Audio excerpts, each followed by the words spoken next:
Hello and welcome to the Living in Salida podcast, a podcast that offers insights into the charm and reality of living, working, and playing in the small mountain town of Salida, Colorado. I'm your host, Monica McCarthy, a realtor that specializes in buying and selling in the Salida, Colorado area. In addition to helping people buy and sell property here, I love connecting with the wonderful people of our community, learning about their experiences in our town, and sharing these little slices of life in Salida with you. Salida is known for being an area with abundant natural beauty and access to outdoor recreation. The Arkansas River flows through our town. We're surrounded by mountains and lots of open space, and nature is a pivotal part of what makes this area so special. So today we're going to be talking about the importance of protecting the natural environment here. And I'm going to be chatting with Jessica Downing. Jessica is the interim director for GARNA, which stands for Greater Arkansas River Nature Association. GARNA is an environmental nonprofit organization founded in 1996 as a cooperative association for the Arkansas Headwaters Recreation Area for Education and Stewardship. GARNA works with communities of the Upper Arkansas River Valley, which includes Salida, to foster the stewardship of the region's natural environment and the resilience of our communities. Thanks for being here, Jessica. Thanks for having me. Yeah, so let's talk a little bit about you before we talk about GARNA, because you're here and I want to know your story first. Right. So what drew you to this beautiful area of Salida, and how long have you been here? Well, I like to say I've done the Mountain Town Shuffle. Okay. I grew up in the Roaring Fork Valley. So my childhood was amongst the mountains and the rivers and the small towns of the western slope of Colorado. Okay. After college, I moved back to Carbondale for about 8 years and then moved to Whitefish, Montana for 8 years. And that was just a cool adventure.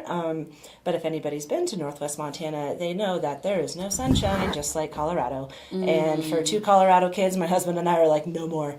And so we started looking back on what we wanted to move back, and we had five things of a town that we wanted. We were like, let's just shoot the moon, let's go where we want instead of where a job takes us. Okay. And Salida checked all 5 of those boxes. The only town in the state that did. Okay, what were your 5 things? Okay, first one was mountain biking from my backyard. I'm a big mountain biker. Second was skiing within a half an hour. Okay. Third was at least 3 hours, or minimum of 3 hours from at least one set of parents. My mom is still in Carbondale. My in-laws are on the Front Range. The fourth was a charter Montessori school. Oh, okay. My daughter goes to the Montessori school, and she had done that as a preschooler and loved it. So we were like, that would be awesome. Yeah. And the fifth was, and granted, this is back in 2017. Okay. The fifth was somewhere we can afford. Gotcha. Okay. So the Montessori school and the affordability really limited our options. Sure, yeah. But we had been through here before. We'd ridden the crest in college. Just being from the West Slope, like drive through a lot. My husband's actually from Montrose, and so he'd been through a lot. And so, so we're like, we're going. We put our house on the market, and we came. And That's literally amazing. The only people that knew we were coming was the people that were the storage unit people. So wow. we could put our stuff in. We got a hotel, and we figured it out. And it was a week before school started. So day 1 was get my daughter enrolled in first grade. Day 2 was let's look for a rental. Day 3 was, well, maybe I should find a job now. Worry about that. Wow, that's bold. I love that. Bold, yeah.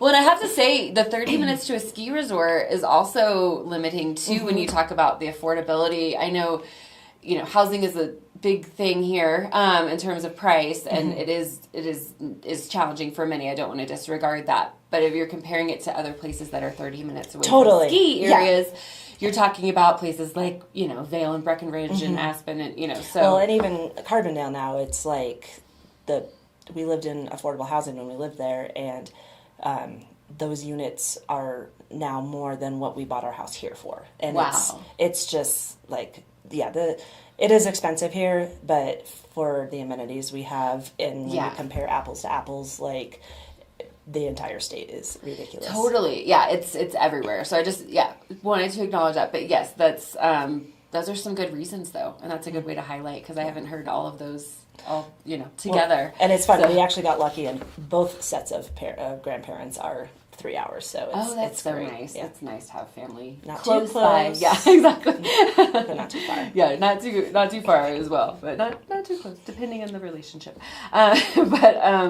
Okay, so that segues us into then day 2 or 3. You started looking for a job. Tell us your story with that. So I've had a fun social. I mean, you move to a small town, you go work in a bike shop. I mean, that's kind of what you do. It's a great way to meet people. Yeah. Actually, my very first job, we were staying at one of those hotels right across from the pool. And I walked over there, and they had a hiring sign. And so I walked in, and my extremely overqualified resume, where I had been doing in Montana tourism marketing. I worked at the Visitors Bureau and at the ski area up there. Oh, gotcha. And when we lived in Carbondale, I worked at an outdoor industry public relations firm. So I was like, hey, want to hire me for a front desk? I know how to talk to people.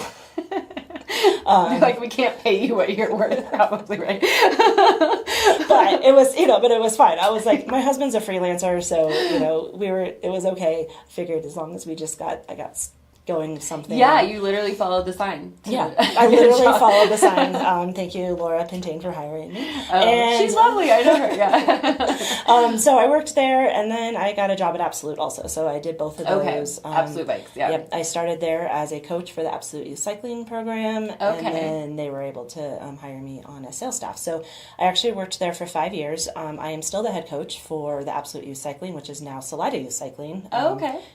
We switched it to Salida Mountain Trails for a little more longevity for the program. Gotcha. So I'm still heavily involved with that organization. Nice. So I decided just after the pandemic, why not go back to grad school? I'm in my 40s. Sure thing. That sounds like something fun to do. I've always been really interested in planning and community development. So I went back to school for community planning. Okay. And I had known Dominique, who is the former director of GARNA 2 ago. Okay. Our daughters are the same age. We have run in similar circles, and I happened to just off the hand mention to her, hey, I'm getting this grad program. I'm really interested in doing something awesome with it, natural environmental planning, nature, whatnot. Yeah. If you hear of anything. 2 months later, she called me and was like, I have something for you. I just got a grant. We've got a program. You can run it. This is great. Wow. So, as I like to say in Salida, you basically get your job once you meet all the right people, because I had definitely applied for many things over the years, and I just waited for the perfect thing. So so I started at GARNA in 2022 as the Rec Adopters coordinator. So I was in charge of all the volunteer outdoor public lands volunteer projects. So and part of that, which is what kind of tied into the community development aspect, was we were using GIS programs to work with volunteers and mark campsites and work with the agencies and dashboard and some of this tech stuff that I'd gone to school for. So that was kind of fun.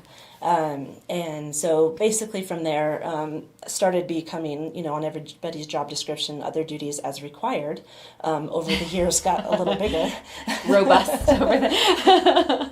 As the volunteer project kind of got in its rhythm and needed less actual management, because it was on a really nice flow. I had time to do other duties as assigned, and with my background in marketing and PR, I started doing I started doing all the communications, and I also am very nerdy techie, so kind of do all the IT, and so it's just started. My other duties as assigned became a little greater. And then last year we refocused my position to be community outreach director, engagement director, and because there were so many things, so volunteering and fundraising and membership and communications all kind of wrapped into one. Okay, so they give you one umbrella kind of thing. Okay. So other duties as required. There you go. Which sounds like a good amount, but all very important because the organization was growing, it sounds like. So you were able to kind of help fill that need for them. Did you already have, besides, being a mountain biker and, appreciating the outdoors, did you have much beyond that with, in terms of the nature preservation, conservation piece of things? Yeah, actually, my mom, when I was a child, volunteered at the Aspen Center for Environmental Sciences, also known as ACES, up in Aspen, Hallam Lake, and they have an amazing outdoor education program. And so she was a volunteer there when I was a kid, and I'd come along with her. And actually, even when I was very little, when we lived in Wisconsin, ages 1 through 3 or 0 through 3, she volunteered at a nature preserve up there. So I definitely spent all of my diaper years toting along with my mom as she was volunteering at these areas. And so she's always been a huge outdoor enthusiast. I mean, she's in her 70s and she still backpacks and skis and that's awesome. Mountain bikes and hikes and stuff. And so I learned my love of like my husband was laughing at us a couple years ago. We went backpacking. We took my daughter on her first backpack trip, and my mom and I each had our flower books, and we were like stopping constantly, like, look at that one, ooh, look at that one, ooh, look at that one. And my husband and daughter were just like, oh my gosh, you two, like, we're going to take forever on this hike. That's awesome. And so, so I got my love of like the natural world and my knowledge of it from my mom, and just growing up in like the Roaring Fork Valley just is as magical as the Arkansas Valley, just a little different, but just with like the river and the mountains and like the nature and the random deer in your backyard and so all the things, and then just appreciating it too, because I think that's another level. You can like see, oh, that's a really pretty mountain view, and then like I want to understand that plant and I want to take care of that. I want to protect that plant. I feel like it's layers there. Yeah. So to go the extra step. So, which is something that GARNA does. So talk a little bit about that. I guess a little bit about what some of the programs that GARNA does, and then we can talk about a little bit more about how you got your role. So some of the conservation efforts, I know you mentioned, you learned when you were a kid through another program, but GARNA has other programs for the youth as well. So we can start there. I always, ACEs and Aspen is definitely like my like high bar. I'm like, I want to be like them. They like the amount of resources they do, and it's fun because I look at their little brochures and I'm like, oh, we already do that. Oh, we already do that. Oh, we already do awesome. That. So we're already we're in track. There you go. But so we kind of have 4 key pillars. One is environmental education. Okay. One is public lands stewardship, sustainability, and heritage. Kind of like our 4 pillars. So environmental education is what most people know us for. So that is our youth programs, our summer nature camp for 5 through 10-year-olds, our in-school programs. We just had our first spring field trip with the Salida 3rd graders in May. Okay. And we've got a couple more lined up, and then we'll do a bunch with BV and also Salida in the fall. So that's a lot of where people know us from is our youth programming. Okay. But then we also do like community programs. Like we bring mountain film into the community, sometimes Wild and Scenic, Colorado Environmental Film Festival. This year with the Valley View Learning Nature Center, we are excited to do a lot more public like education seminars. In the past, we've done like maybe 1 or 2 a year where we bring in like a really cool speaker and talks about like geology or public lands or something. But we're going to try to do one once a month. Okay, and where is that again? It's on County Road 140. So right below the Salida Airport. It's the old historic Valley View Schoolhouse, not to be confused with the hot springs. Okay. Out in the valley. No, it's County Road 140, and it's the old schoolhouse. That they just refurbished and everything? The old Richardson Ranch property. It's gone through the school district, and the county now owns it, and we are renting it from the county as a kind of a community space and an education center. So the goal is like get a pollinator garden going and get some really cool like birding features out there, and then have it as a space for people to like come and like learn about nature programming, and maybe hopefully like eventually if we have like the staff and the finances to make it happen, even just like a drop-in type spot. But then it's great for like smaller like group seminars. So we've got some talks about water coming up, and the Stage and Rail Trail, and we're going to do some dark skies programs, and just there's a lot of things to really engage the community for education. And then open for like partners to come in and use it as well for some of their programming that we can partner with. So that's education. Public lands volunteers. We have 2 public lands chapters, Friends of 4 Mile and Upper Arkansas Wilderness Volunteers. Okay. And so Friends of 4 Mile obviously works in 4 Mile, and they do a lot of work there with both the BLM and the Forest Service. And that's in BV. Right? Mm-hmm. Yep. And then the upper side, Arkansas Wilderness Volunteers really focuses on wilderness trails, and so they are all Sawyer certified, so can do chainsaws. Or hand saws when you end up in the wilderness. And they are a huge help to the Forest Service for helping maintain trails. They've rebuilt signs. They've worked on culverts, just doing some of the big projects that the Forest Service doesn't necessarily have time, and this year staff to do. So they've got a heavy lift of projects this year. I bet. As does 4 Mile. So yeah, we've been involved with the campaign management plans, and then one of our biggest events of the year is Clean Up Green Up. And that is always on Colorado Public Lands Day, which is the 3rd week of May. And it's in partnership with Arkansas Headwaters, and we basically clean up the watershed. So we usually have about 100 volunteers that come out, and sometimes more. And we just clean up the river and the watershed. So people's favorite areas, and keep it nice for everybody. And, that's awesome. Get it before runoff, which there won't be much this year, but we'll see, right? I don't know. You know more than me on that. So that's a big program. Then the third one is sustainability. So we're always kind of like in and out working with partners with like sustainability programs. We work really closely with Elements on composting, working with the new sustainability program that the county and the city have launched. So we'll be a partner in the organization that is going to be running that program. We offer recycling for our members. We have a dumpster in the back of our building. Oh, that's cool. I didn't know that. $5 a drop. Wow. And so, because there's a lot of people that don't live in town. Like, I have recycling in town from my trash provider, but a lot of the neighborhoods that are outside of, like, the city limits, like, their neighborhoods just have a dumpster and they don't have a recycling option. Yeah. Or living and you have to, like, take it far. Okay. Yeah, so we offer, that's a perk for if you're a GARNA member. Is that definitely. Pay $5. How do you join to become a member? We might as well talk about it now. To GARNA, GARNA.org. And there's a cute little button that says join in the top right. Yep. So it's just, one thing that we're excited to offer people. But sustainability takes so many roles. It's a big sustainability is big. So, it's like we just do projects here and there. Yeah. And then the fourth one is heritage. We work on the Stage and Rail Historic Route. That's one of our projects. We are the facilitator for the Chaffee County Area Heritage Board. Okay.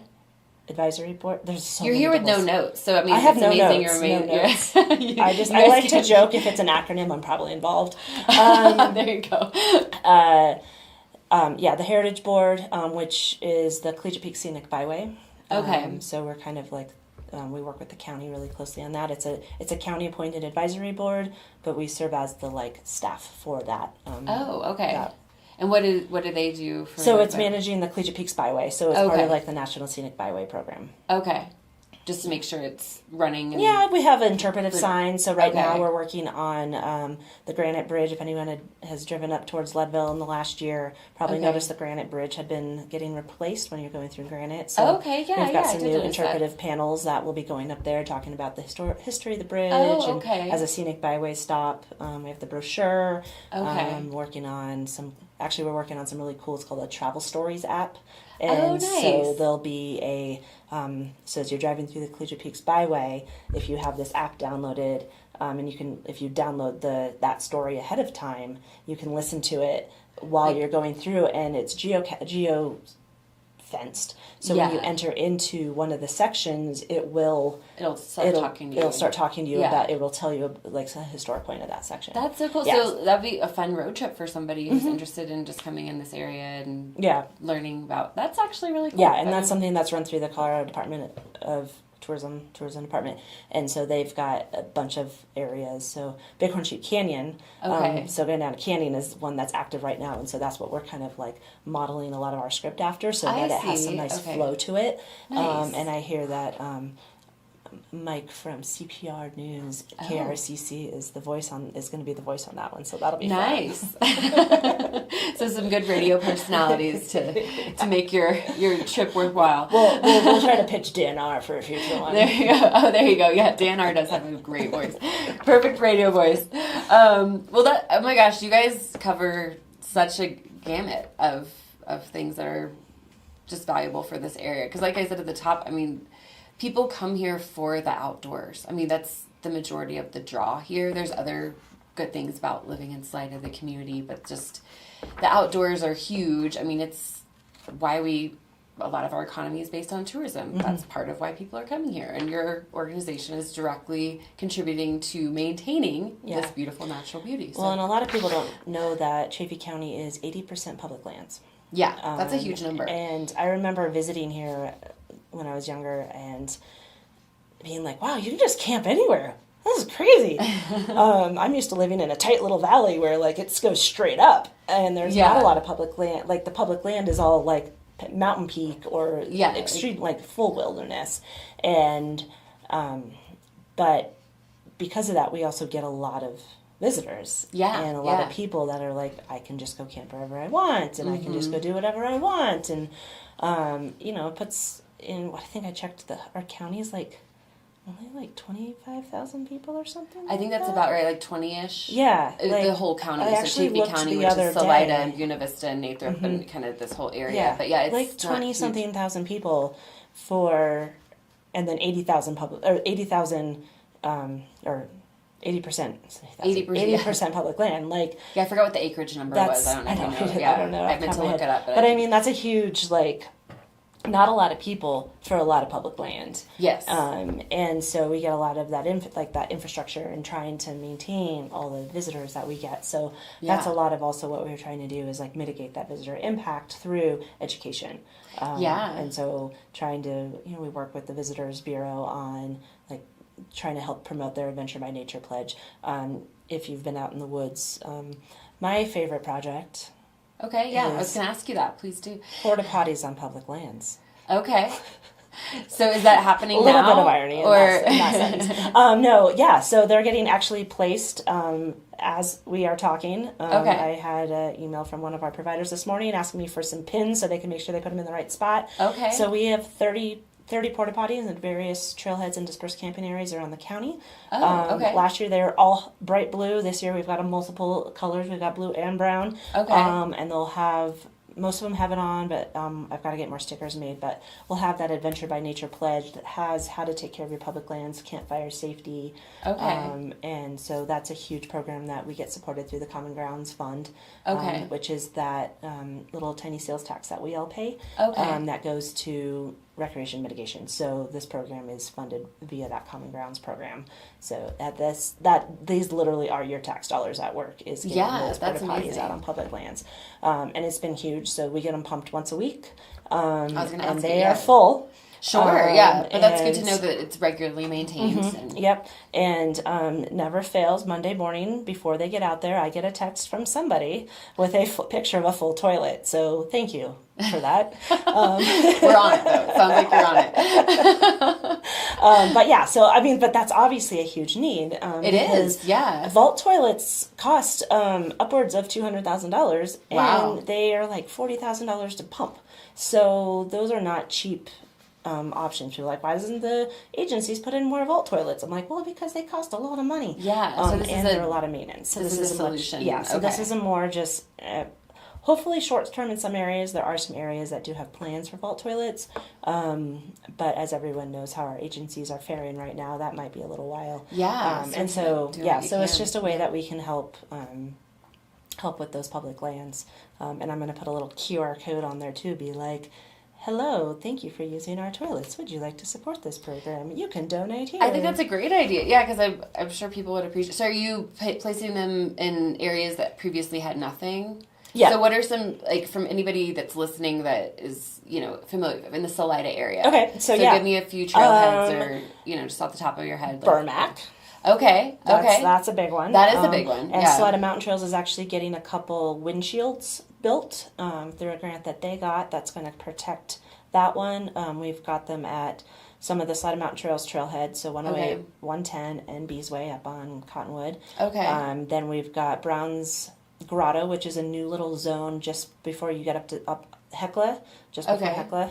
It's a Junction over there. Okay. It's a new little BLM dispersed camping area, so we're putting them there. Browns Creek have them. Midland Trail, we're working with Buena Vista Single Track, and we're kind of managing now theirs to make sure it's there consistently throughout the year. Nice. Up on Cottonwood Pass, we've got one at Cottonwood Lake, one at the dispersed camping area, two at Lost Lake this year. That was the one that I was getting text messages. Gotcha. Everyone loves hiking Lost Lake, and apparently the elevation does something to people's stomachs because that thing is nasty.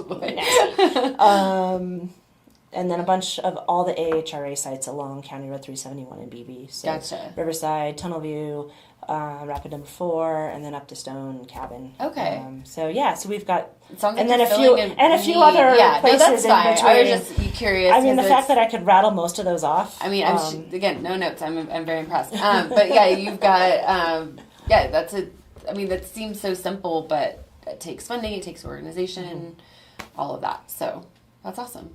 So you are the interim director. Tell me a little bit more about your segue into your role now, because we talked about your, you joined in 2022. Yeah. So I've been kind of like the unofficial deputy director for the last couple of months, just because, that's other duties as assigned also. Sure. But as probably many people have heard, our executive director unexpectedly passed away at the end of February. Yeah. Natural causes, but it was like completely unexpected. Yeah. And so as essentially second in line, I was appointed by the board to kind of step in and fill in, and we kind of gave it a 3-month just to kind of see what, just to make sure, get the fires, get the dumpster, less burning as hot. Sure. And just kind of make sure the organization grow, because bringing in someone from the outside would not make any sense when you don't know what's going on. Yeah, and it's not like one person's handing it off to the other. Right. It's just such a sudden, and there's emotions involved. Totally. A lot of emotion. And it's been really hard. We're still, every day, it's just like, what in the world? Yeah, that's got to be rattling for your whole organization. Yeah, the whole team. And I have the longest longevity at the organization of our current staff, and so it was pretty easy. I mean, it was not easy for me, but it was like kind of a natural progression into it. And our next board meeting, we're gonna probably.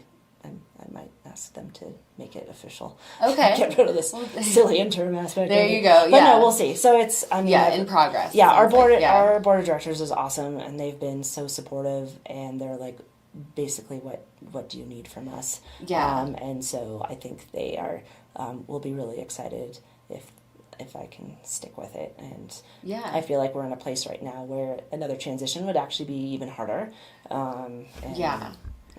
Well, it sounds like you had to step up really quickly, and I know I'm a member and got the email that you guys, were pausing everything for 2 weeks and kind of figuring stuff out, and that sounds like a reasonable way to approach it when it's this very sudden. I mean, from the outside, it was paused.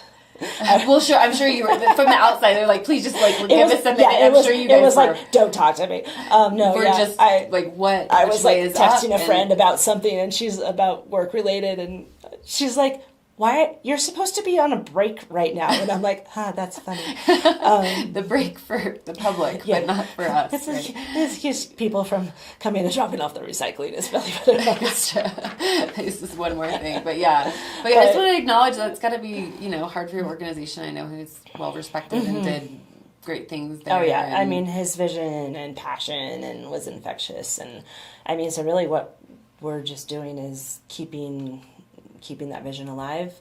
There's no such thing as going back to normal. It's just adjusting to a new normal. Yeah. And moving forward. And the schoolhouse, the Nature Learning Center, was something that Jason was so excited about. Mm-hmm. And so just putting a lot of energy into that to make sure that is, living up to his vision. Yeah. And so we'll be doing a bunch of fundraisers throughout the summer just to keep that. I feel like we've been fundraising for this building forever, and it's hard to bring something up. And we didn't do any of the restoration. That was all the county and SPOT, which is the Salida Parks Open Space and Trails nonprofit group. So they are the ones to thank for making this building look as amazing as it is. They just did such a good job. We got grants from Department of Local Affairs, DOLA, the Historical Colorado History Colorado. Oh. That's fine. Katie, I'm sorry I messed that up.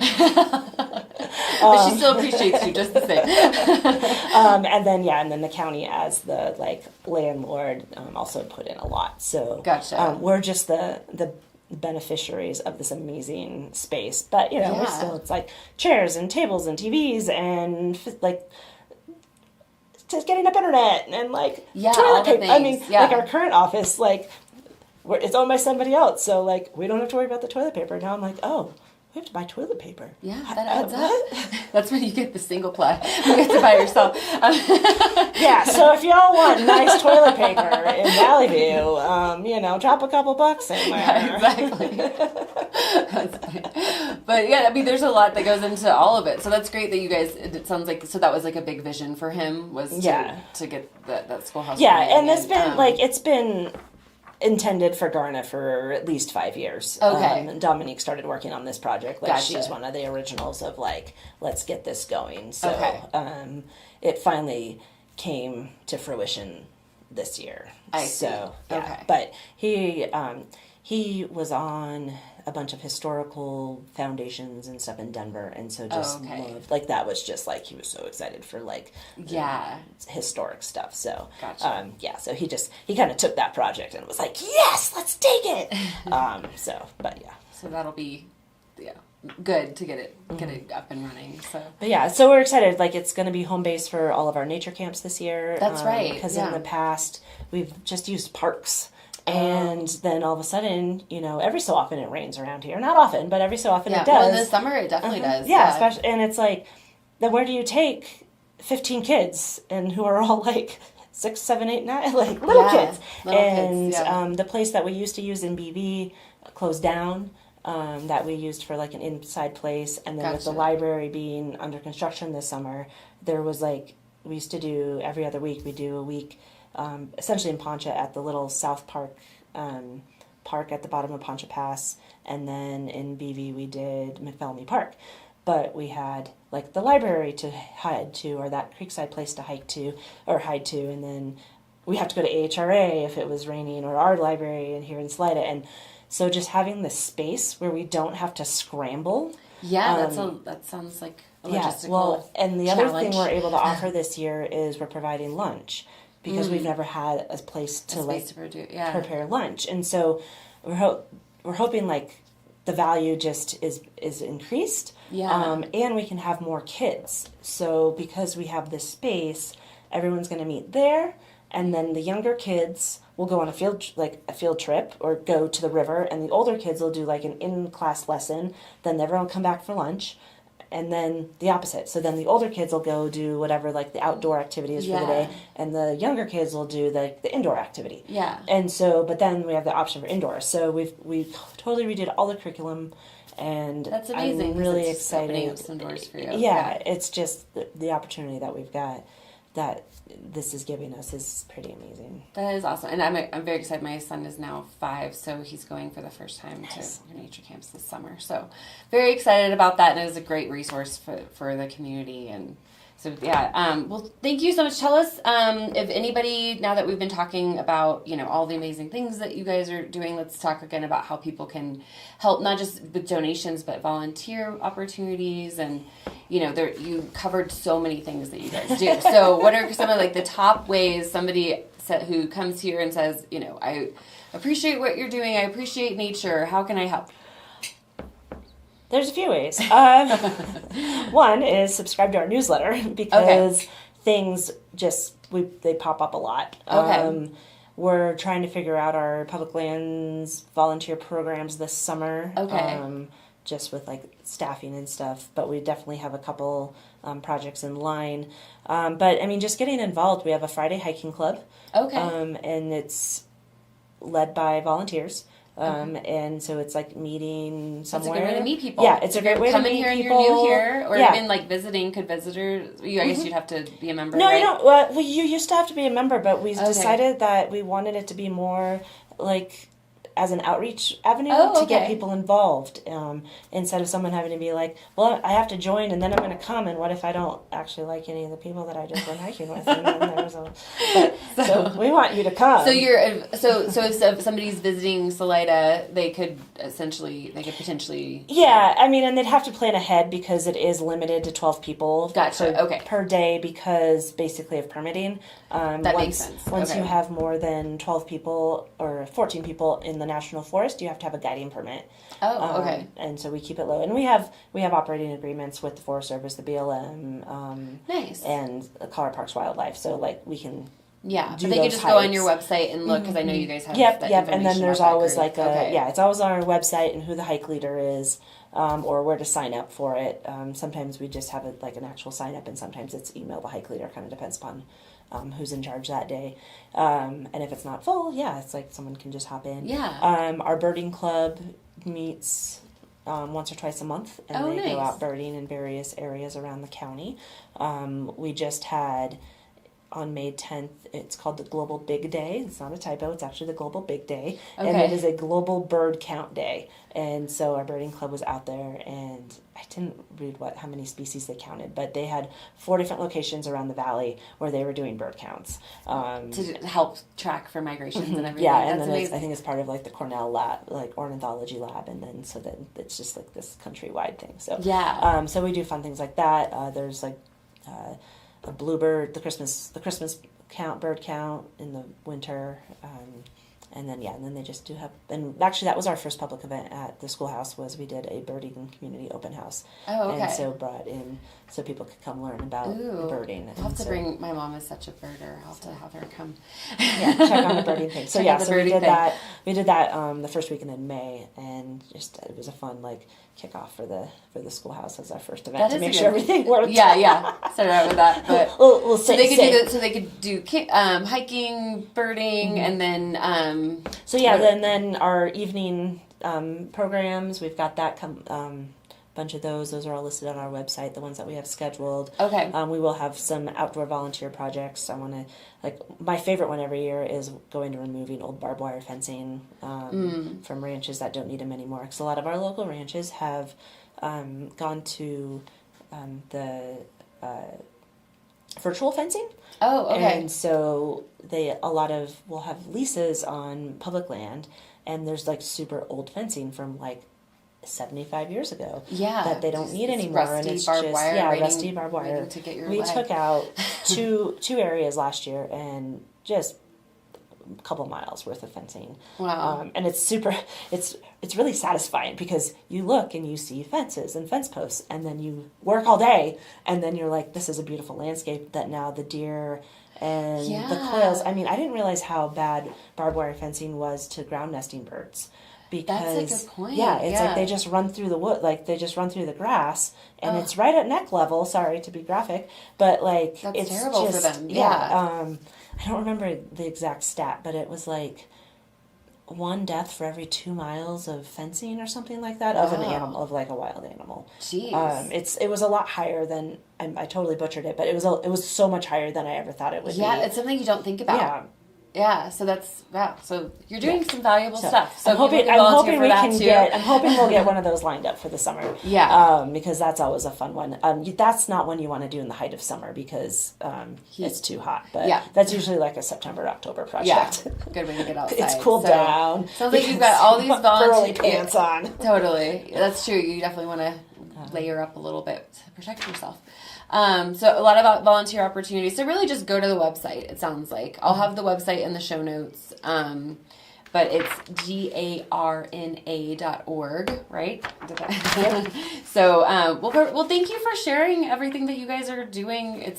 I feel like we could probably go over significantly more things that you've got going. But if you're interested, subscribe, become a member, stay tuned. It sounds like you've got more stuff in the pipeline, all the things. So that's amazing. Well, thank you. And I would say our membership, especially in this day and age, we did lose some funding from federal, not as much as some other organizations, but we relied a lot on the BLM and the Forest Service for a lot of our programming. Gotcha. And so individual donations and membership to us and all of our other local nonprofits, it's so important. So, I mean, don't feel like getting involved. Writing your checkbook is just as helpful as your That's true. as your I mean, strength. now more than ever, Yeah. like I think right now it is really, that's a good point. It's really important to, I know sometimes people think, what can I do? It feels overwhelming of, all these causes and all this stuff, but like, every little bit helps, and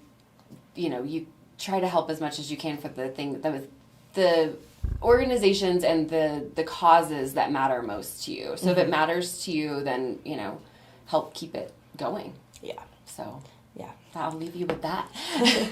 And if you've come to this area, the nature in this area is absolutely amazing. So let's keep it that way. And so, well, thank you so much. Again, I'm Monica McCarthy. I'm a realtor who specializes in Salida and surrounding areas. And if you're interested in connecting with me, whether it's to help you buy or sell a home here or about being on this podcast this season, all of my contact information is in the show notes.